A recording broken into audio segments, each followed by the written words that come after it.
Mr. Secretary, naiintindihan mo ba yung sinasabi niya? Sabi mo hindi ka pa nakapag-umpisa ng project. Paano ka naging quadruple A? Ano ko lang, Mr. Che, yung sinasabi kong 1992 is highway pa yon. Yung nakita niyo yung highway. Hindi natin pinag-uusapan yung hardware mo. Ang pinag-uusapan natin, flood control projects. Tinatanong ka kanina, sabi mo, hindi ka pa nagkapag-umpisa ng flood control projects. Paano ka nagkaroon ng lisensya? Paano ka naging quadruple A?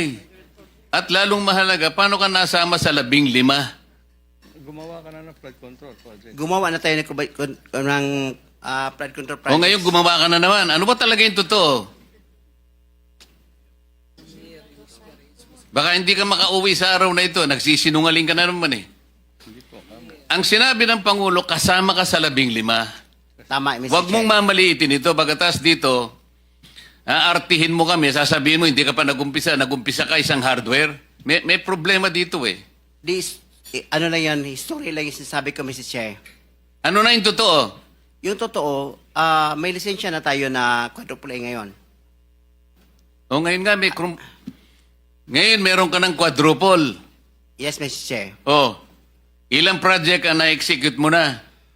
Marami na eh. O kanina sinabi mo, hindi ka pa nakapag-umpisa eh.